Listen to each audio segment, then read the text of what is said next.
I have to be honest. I'm here to talk to you about fear today, and I'm feeling a little bit of fear right now about possibly falling on stage in these shoes. Now, I'm gonna be positive like it's not going to happen, but if it does, please act like you didn't see it. There was a time in my life when I allowed fear to stop me from going after what I wanted. You see, we have a tendency to allow fear to stop us more than anything else. Raise your hand if you've ever allowed fear to rob you of the possibilities of pursuing that promotion at work, starting a business, being open to a new relationship, trying something new, sharing your dreams, being seen or heard, speaking up, or just being vulnerable.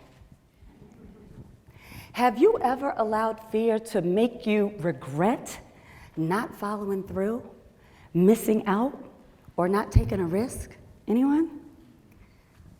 Look around. You're not alone. And for those of you who didn't raise your hand or nod, it's called denial. But that's okay, because I had 2 hands and a foot raised. So I'm here to talk to you about fear, a new way of looking at fear, and how it has worked in my life, but more importantly, how it can work in your life. But it's going to take a mindset shift. It's going to require a new way of thinking that we're going to be talking about in just a little bit. But what if today was the last time you ever thought about fear in the regular way? You see, in my travels, I have been fortunate to have visited 4 continents, and I've lived in 3 foreign countries. And I love to meet new people and try new foods, especially spicy, and have conversations with people from all walks of life. And what I've learned is people everywhere are frustrated and tired. But before that, people everywhere, no matter what, we have the same goals and things in common, and people everywhere, despite ethnicity and age and gender, geography, socioeconomic status, or adversity or circumstance, what we all have in common is goals and dreams and fears. And people everywhere are frustrated and tired of being stuck. And they're tired of underachieving. And they are ready to try something new to get different results. You see, fear is real, and it affects us all. It keeps us paralyzed. It keeps us stuck in complacency. And whether we admit it or not, we all want to up-level our lives. We want to be more, get more, earn more. It's universal. And whether we admit it or not, we all want to achieve our goals and our dreams, even if we don't have the courage to tell people what they are. And even if we don't want to admit that sometimes we don't know how to do it. But the good news is, I'm going to tell you how, step by step. But before I tell you, I have to tell you how I learned about this new way of applying fear, rather than being consumed by it. Growing up with 2 older brothers in New York, I was a tomboy. My oldest brother, Lonnie, he was crazy about me. And my other brother, Daryl, he couldn't stand me at the time. You see, he was the baby for 7 years, and then I showed up. He was like, so I spent most of my time with Lonnie, and Lonnie would dance with me, and he would spin me, and he would dip me without notice, oftentimes dropping me. And he would constantly make me laugh because he had a phenomenal knack for getting in trouble with our parents every day. And standing 6'5", he would tower over the 3rd grade boys at school who used to bother me. And his sheer presence of him just looking through the fence would make them stop without him ever saying a word. And we used to play wolf tag. It's just like regular tag. One person is it, and each person that they find is it along with them until the last person is caught. And of course, there's a home base. And so while everybody's running around trying to hide, the brothers would have to take it to a whole new level. And I'm keeping up with them. And the next thing I know, I find myself on the roof of a house. I don't know how I got there. Adrenaline must have been pushing me. And the roofs weren't flat, and the houses weren't close together. And my other brother, Daryl, he was gone, jumping from roof to roof like a gazelle. He was gone.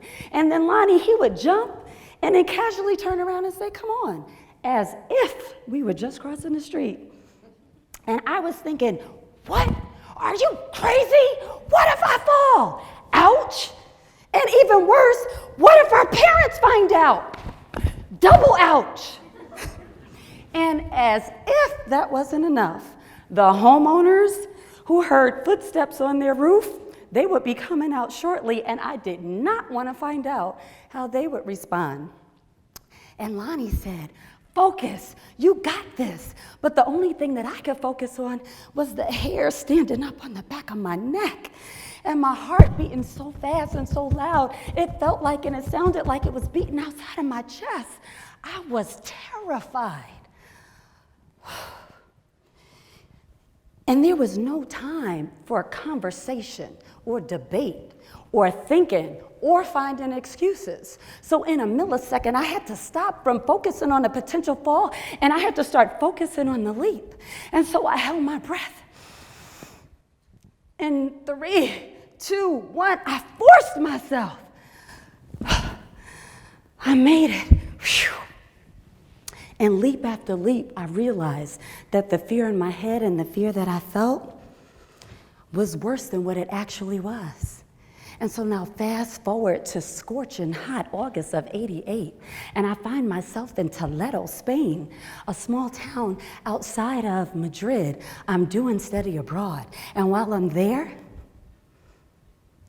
I do well academically. I earn 2 A's and 1 B. But please don't make me speak it. And I lived with a Spanish family. We had some hilarious experiences. But after the program was over, I was excited to get back to the States because I had a long layover in New York, and I had plenty of time to see my brother Lonnie and spend some time with them and get a hug and have some laughs. And as soon as the plane touched down, I raced to the phone and I dialed his number, and then doo-doo-doo. This number has been disconnected. Okay, I'm sure I rushed it, so I gotta slow down. I'm really excited. So I slowed down and I did it again, slowly. Doo-doo-doo. This number has been disconnected. So I called my parents, and my father answered the phone, and I said, Dad, what's going on? I called Lonnie, and his line is disconnected. And my father said, Lonnie's dead. And don't talk to your mother about it, because she's not handling it very well. What? What? Not my brother who used to dance with me and defend me, not my brother who used to make me laugh. He wasn't even sick, and I was only gone 3 months. How could this be? And how could you not tell me? And my father said, you were in Spain without support. You would have surely failed all your classes. And we didn't have the financial resources to bring you to the service, send you back to Spain to fail your classes, and to bring you home.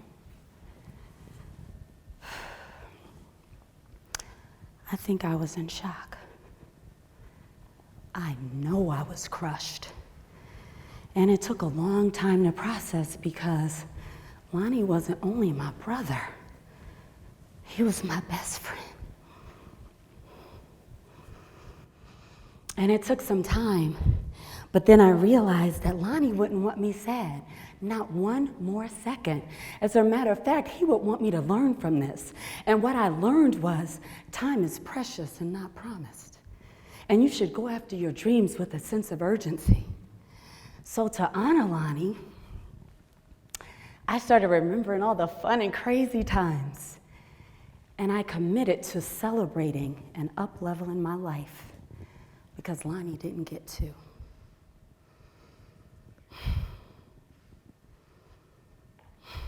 And after that heartbreaking loss, the word fear just kept presenting itself in my mind, and I couldn't figure out why until one day it hit me. Not the negative definition of fear that holds you back and keeps you paralyzed and stuck in complacency, but a positive reframe definition that pushes you to achieve. Each letter stood for a word that gave directions. And as I started applying those directions in my life, they helped me fly a plane. They helped all 3 of my children go to college for free, which equated to $750,000. And that was phenomenal because I was $750,000 short. It helped me become publisher of a business magazine. And it also helped me become a 2-time award-winning host and executive producer of a television game show that ran 6.5 years. But as a result of my discovery and my experiences, what I learned was I could help others turn their dreams into reality too. But you remember earlier when I said it was going to take a mindset shift, a new way of thinking? That time is right now. So right now, what do you need to be open to a new way of thinking? Do you need the evidence that your reticular activation system, which is a bundle of nerves at your brainstem, produces what we want to see and influences our behavior?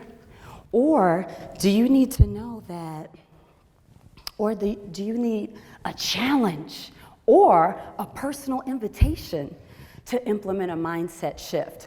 Or do you need to know that every successful person, bar none, I don't care who you can think of, and it could be Bill Gates, or it could be Oprah, or it could be Michelle Obama, or Ellen DeGeneres, LeBron James, I don't care. It doesn't matter who you think of. There are countless names, and the only important names that haven't been mentioned yet are yours. Have used a version of this. Or do you need to know that what I'm referring to is already brewing in small pockets globally and gaining momentum, but hasn't reached a scale yet? What I'm referring to is a reframed definition of fear to replace the old negative definition. So the new definition is it's a powerful habit that keeps you in action and pushes you to achieve more than you ever dreamed possible in 4 simple steps. Step 1, focus and ask yourself 2 questions. The first question is, what one thing will I laser focus on? And the second question is, what strategy or tool will you use to support your focus, to keep you focused and committed? Step 2, every day, what routine will you create around your focus? And what strategy or tool will you use to reinforce that daily routine? Step 3, action. This is my favorite. I love action because everything, absolutely everything that we want is on the other side of action.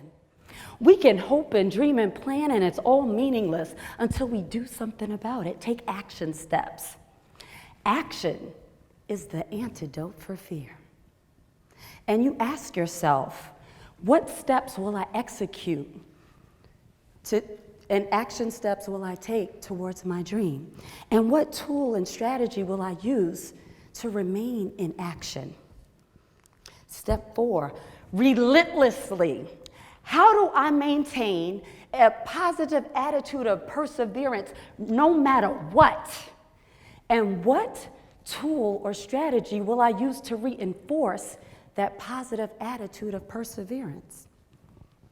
These simple and practical steps are powerful habits. Why apply them? Because I promise you, they work. They are transformational, effective game changers that work in business, athletics, academics, and goal attainment. These simple and practical steps build confidence, and staying in action conquers fear. And confidence plus action equals unlocking limitless possibilities. Repeat after me, loudly, please. Fear is directions. Fear is direction. Louder this time. Fear is a movement. Fear is a movement. The cost of not is missing out on opportunities. It is allowing your dream to die inside you, robbing the world of your contribution, and the world never knowing your name or that you even existed. So how do you use this fear? Well, while the strategies vary, the requirements remain the same. You have to commit to living this as a lifestyle and apply repetitiously to one dream at a time. You have the power to choose. You can choose the negative definition that doesn't serve you, that keeps you status quo, that keeps you paralyzed and stuck in complacency, or you can choose to be courageous and live the reframed definition. So I invite you, what if we chose to empower ourselves by living this positive reframed definition to achieve more than we ever dreamed possible? What if you chose to join this fear moment right now and encourage your friends and networks to do the same and spread the word expeditiously and exponentially by living, talking, texting, tweeting, tagging, posting, sharing, and liking, hashtag fear movement, to encourage your networks to apply these transformational steps? What if we boldly chose to lead as global trailblazers and replaced ... yet with ... now? Hashtag fear movement. Thank you.